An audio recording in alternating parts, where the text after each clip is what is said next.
गणेश चतुर्थी आने वाली है। पूरा भारत गणपति बप्पा के स्वागत की तैयारी में है।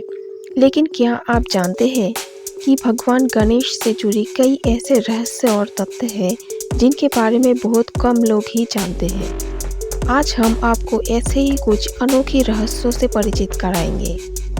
सबसे पहला रहस्य है, गणेश जी को जन्म से ही विघ्नहर्ता क्यों कहा जाता है। कथा मिलती है कि जब माँ पार्वती ने गणेश जी की रचना अपने शरीर की मिट्टी से की और उन्हें द्वारपाल बनाकर स्नान करने गई, तब भगवान शिव ने उन्हें देखा और भीतर प्रवेश करना चाहा। गणेश जी ने रोक दिया। तभी शिव जी ने क्रोध में आकर उनका मस्तक काट दिया। बाद में माता पार्वती के आग्रह पर भगवान विष्णु एक हाथी का सिर लाए और उसी से गणेश जी को पुनर्जीवित किया। तभी से गणेश जी गजानन कहलाए। इस घटना के बाद देवताओं ने उन्हें वरदान दिया कि हर शुभ कार्य की शुरुआत उन्हीं के पूजन से होगी और वे ही सबका विघ्न का नाश करेंगे। दूसरा रहस्य, गणेश जी की सूंड के दो रूप। आपने देखा होगा कि गणपति की कभी सूंड बाईं ओर होती है और कभी दाईं ओर। बाईं ओर की सूंड को शांति, सुख और समृद्धि का प्रतीक माना जाता है। वही दाईं ओर की सूंड को बहुत जागृत और शक्तिशाली होती है। इसकी पूजा अत्यंत नियमों और सावधानियों से करनी पड़ती है। तीसरा तथ्य ये है कि गणेश जी को एकदंत क्यों कहा जाता है। पुराणों में कथा है कि महाभारत लिखते समय ऋषि व्यास ने गणेश जी को लेखक बनाया। शर्त थी कि वे बिना रुके लिखेंगे।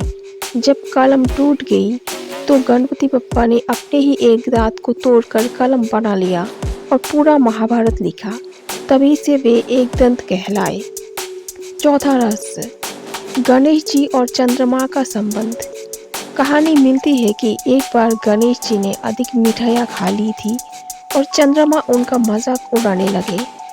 गणेश जी ने क्रोधित होकर उन्हें श्राप दिया कि जो भी भाद्रपद शुक्ल चतुर्थी की रात चंद्रमा को देखेगा उस पर झूठा आरोप लगेगा। इसी कारण इस दिन चंद्रमा को देखना वर्जित है। पांचवा तथ्य, गणपति और उनके वाहन मूषक का रहस्य। चूहा दिखने में छोटा और कमजोर होता है, लेकिन वह हर जगह पहुंच सकता है, चाहे कितनी ही छोटी जगह क्यों न हो। इसका अर्थ है कि गणेश जी हर जगह व्याप्त है और कोई भी समस्या चाहे कितनी भी जटिल हो वे समाधान कर सकते हैं। छठा रहस्य, गणेश जी के 108 नाम। गणेश जी के अनेक नाम हैं। विघ्नहर्ता, गजानन, एकदंत, लंबोदर, विनायक, सिद्धि विनायक और कई अन्य। इन नामों का जप करने से अलग अलग फल मिलते हैं। और अंत में गणेश चतुर्थी का महत्व।